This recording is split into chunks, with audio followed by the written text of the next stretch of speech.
This is Marketing Jam, a show featuring the brightest minds in marketing. Marketing Jam is brought to you by Cyber Impact, the email marketing platform made specifically for Canadian small businesses. Go to cyberimpact.com/jelly, create a free account, and start sending CASL-compliant promotional emails in just a few clicks. So we're here at DX3 interviewing some of the best and brightest minds in marketing and retail. We have with us a special guest today because he's special to me. So why don't you introduce yourself and the role that you play in the world here of DX3 and the world in general. Yeah, totally. So I'm as you know, a speaker agent manager. We run a company called Talent Bureau. My partner, and we book speakers, media personalities, and celebrities for events. And so I've just a long-time attendee of DX3, and love supporting the event. It's a pretty key one to the kind of event and retail marketing ecosystem here in Toronto and I suppose Canada. Cool. Yeah. So why don't you tell us some of the people that you represent through the Talent Bureau? Yeah, cool. So we work with anyone from, we've worked with and book out folks like your Dragon's Den stars and, marketing and media personalities. We've booked yourself, as you know, in the past. We specialize a lot in like kind of tech and innovation as an important space, and as obviously that kind of infuses every industry. As we know, there's no separation anymore, so a lot of that, and then lots and lots again of like your kind of bigger media personalities. In the past couple of weeks, we've had from doing events with Stephen Harper to doing events with Heinz Ward and other people like that. So it's cool. Work across a lot of different platforms, a lot of different people, and it's always fun. Cool. So you're traveling a lot. I know you're going off to South by Southwest today. Yes, 2 hours. So as a husband as well, and someone traveling and working right across the country in different time zones, tell us some of your favorite apps that you love. Maybe your 5 favorite, maybe that you love or that you just find you need and you use on the daily. Yeah, good question. Okay, so I was a super late adopter of Uber, mostly because I'm cheap and just never took taxis ever. That said, especially as you travel more and more, you end up needing it, and it becomes just like such a good thing when you travel a lot like I do, that it's just so easy to count on in every city you go except to. Except in Vancouver. Except in Vancouver. That's all right, because I can, Vancouver, I still enjoy. I can walk. Exactly. I text you, you come, you pick me up, we drive. It's perfect. Yeah. No, I also, again, it's not just that I'm cheap. I didn't take taxis. I love walking. So when I am in other cities, I kind of walk constantly. Yeah. Which obviously means like Google Maps has made when I think about how often I use Google Maps because I'm in a new city, it's wild. And so that's a huge one. Google Maps. And are you a local guide with Google Maps? I'm not a local guide with Google Maps. No, just straight up. I just use the system. Okay. I put nothing back into it. Okay. So you got carrots now to incentivize you. Oh really? Oh, interesting. Well, that may change. Yeah. There we go. So Google Maps, Uber, obviously. Slack is my business, and so many of those side projects and different things I work on all live on Slack, and it has been an incredible shift in my life. Have you got Slack socks what's yet? That? I don't. Yeah, where are these?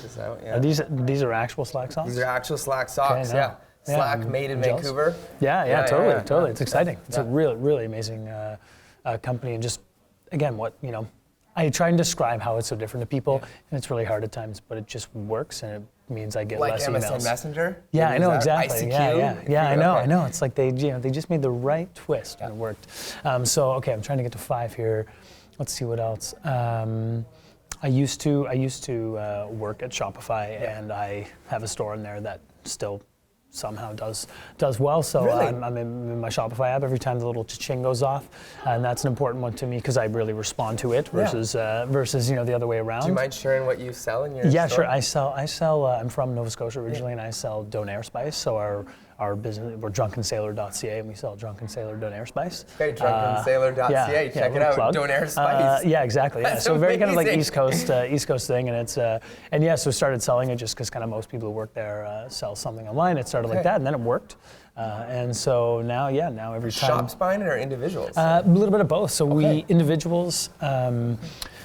Yeah, just individual purchases. That's what kind of happened, any given day. But then we also got into Sobeys. We're actually in 85 Sobeys stores out east, and then lots of kind of like gift shops and tourist shops as well. This whole world I didn't even know about. It's Do you enjoy it's pretty fun. a Donair? I mean, that's where it all started from. Okay. It's monetizing a plague of mine that has cost me much weight and many like food hangovers over the years. But I'm finally making, we're able to make a few pennies off of it, so it's great. Yeah, no, it's just a fun like way to keep connected to home and a great exercise. Like for me, it's been a really cool exercise in marketing and in just digital advertising to see when you promote, when you work, you see like very direct results. It's a very like small, interesting microcosm of like seeing marketing work, and so that's why it's a fun project to play with new ideas. We leave it alone a lot, but then we pick it up and then we run with it for a couple months, and it's fun. Okay. I need to know, we're in Toronto right now. Yes. Best Donair in Toronto.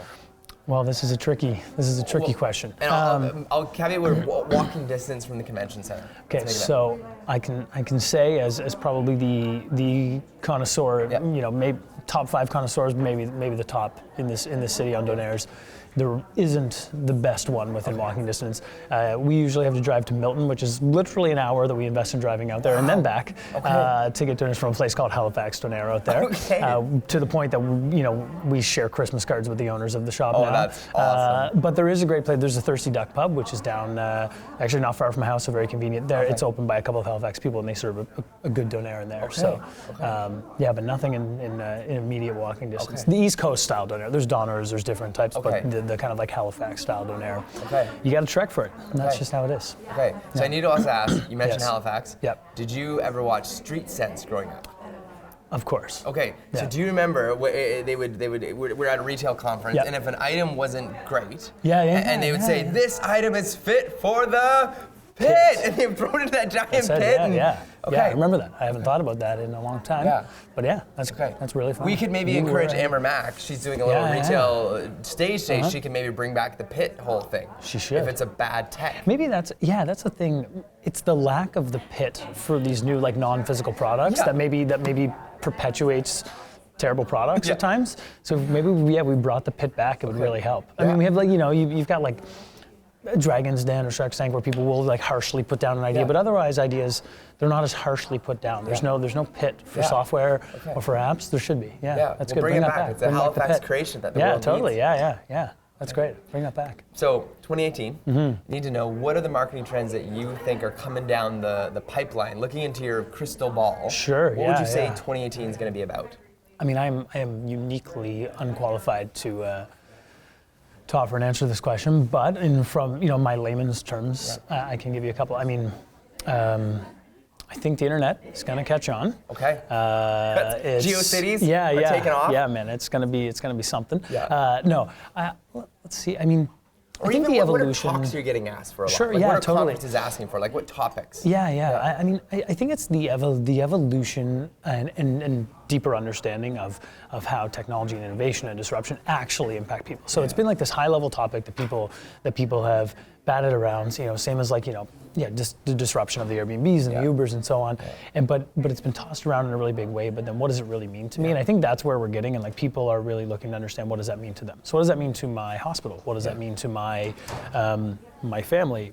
How do you take that? My Donair restaurant. Like what's happening? It's key. No, but that's where I see it going. I mean, we're seeing that manifest. There's been all kinds of conversations around retail and how it's changing and how it's going to be completely disrupted. But it happens, it's happened sort of slowly enough, although there have been lots of indicators with the Searses of the world and others, but it's happened slowly enough that people haven't really had sometimes, or they've chosen not to shake themselves and say, holy, we need to think about this if we're a retailer.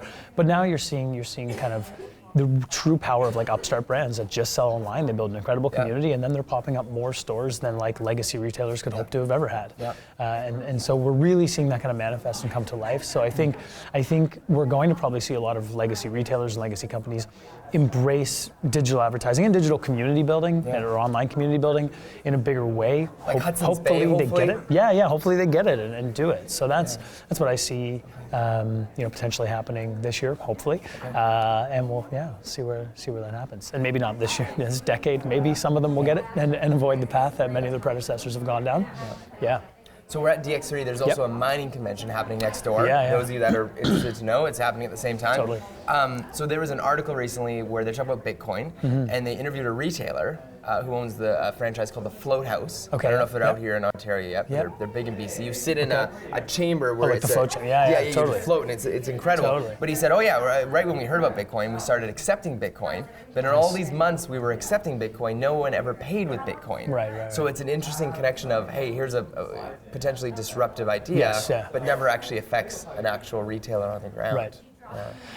Yeah, I mean, I think my personal thoughts on that solely shaped from things I've read and know true applied thinking to it necessarily. This is me, amalgamating a bunch of readings. Would be the fact that I think Bitcoin is going to be the case of exponential change. It's not like the one where slowly some internet companies started to really chip away at the sales of of Hudson's Bay. I think it's going to be a case of you're right. No one is paid in Bitcoin in a store yet, let's say there, but I think 2 years from now, there's no reason not to think that tens of thousands of people will have. It's going to not be the slow build up, but I think we're just going to see the shift. I think the right public figures are going to embrace it, or the institutions that we do trust are going to enable just a massive shift to it. And maybe not Bitcoin, but another, again, blockchain technology.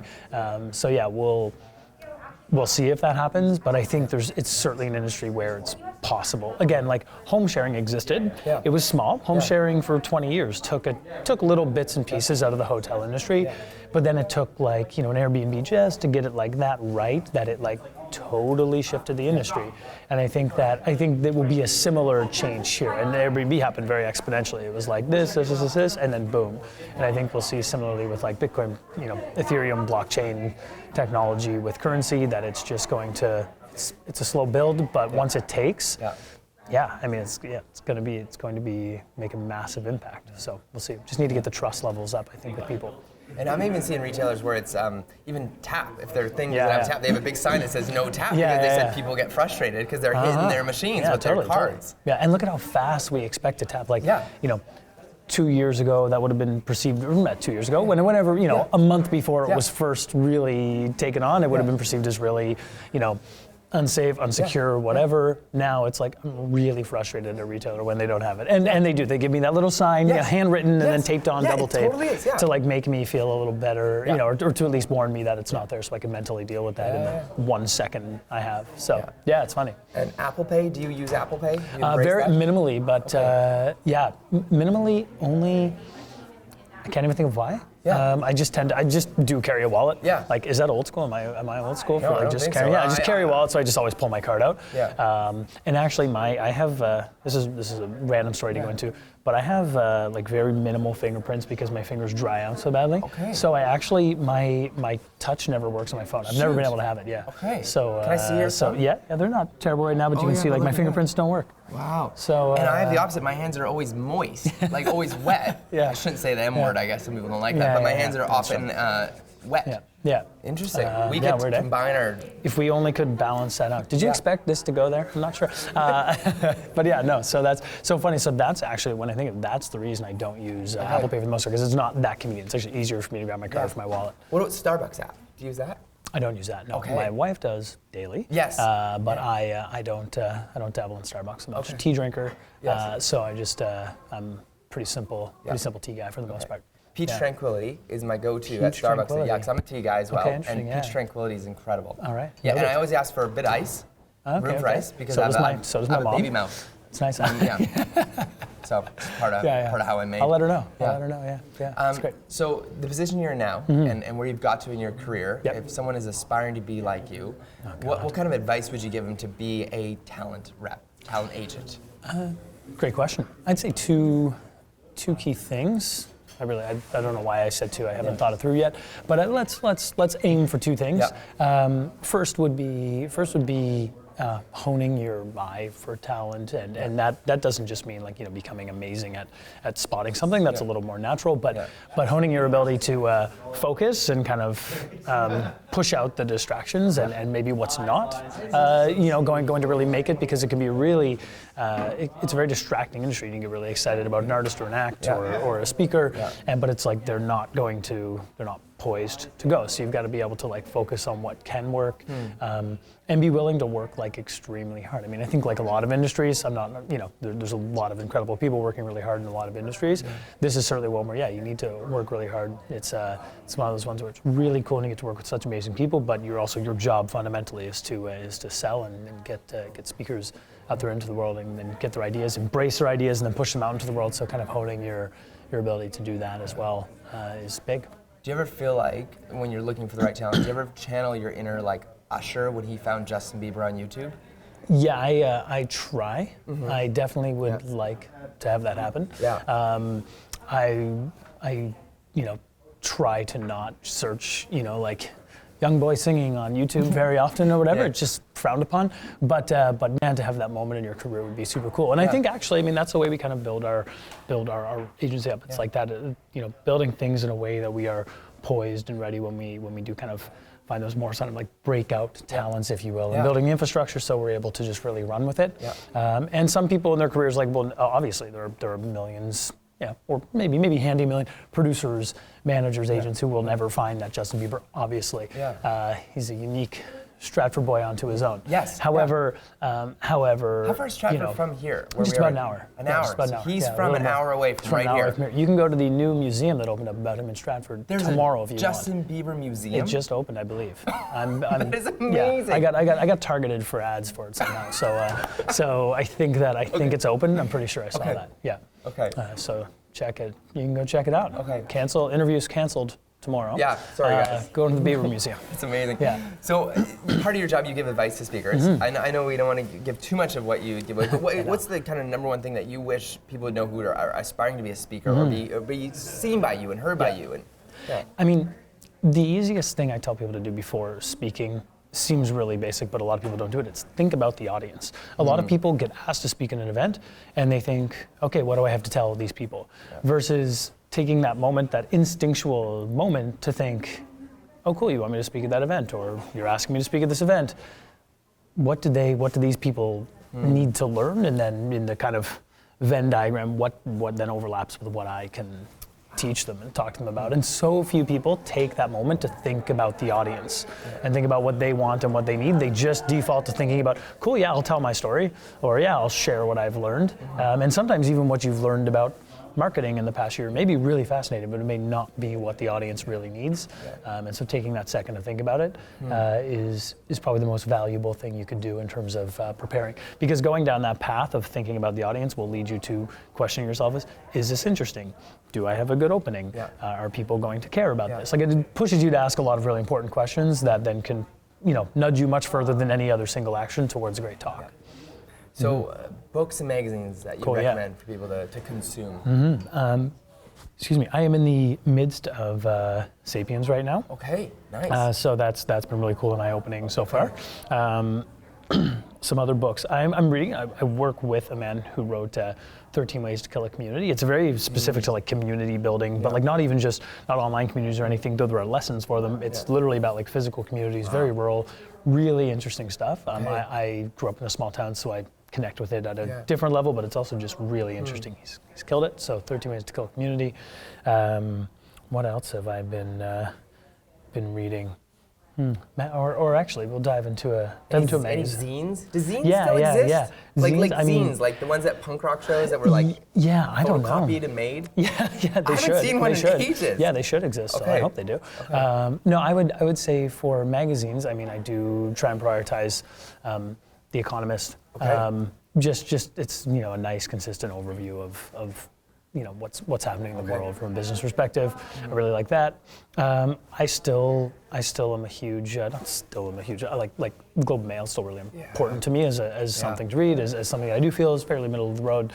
Do you read the physical version? No, I don't read the physical. All online. All online for the Globe. I do like picking up the physical version when I'm in an airport or something else, but like I've got the access. But my wife and I get the Saturday edition. Yeah, and that's nice. It's our weekend thing. Yeah. I think crazy on the weekends. Yeah, I might start doing the same thing. I mean, it is just kind of nice to have it. And we'll see what my. And you don't have kids yet. Our kids like wreck our newspaper. It's great. They've got like a new toy every week. Freely open it. I know. And just put the ink in my hands. Feel that. It's nice. Yeah, it's nice. One more one more book. I'm trying to think of one I recently read. You know, a book kind of still continues to come up for me, and this is old now, but Open by Andre Agassi. Okay. So it's probably came out 4 years ago. Okay. It's been a little bit done, but I read it pretty much as soon as it came out, and I still, like, it's one of the very few books that I still tell stories from, still reflect on how great it was. Yeah. So I would say like, if you haven't read Open, check it out. Great, read just it yet. personal journey story of Andre Agassi's. That's great. You know, kind of crazy rise in tennis, his backstory, Yeah. so everything. Yeah, it's good. Okay. Yeah. And podcasts that you listen Yes. to. Yeah. I devour a lot of podcasts. Okay.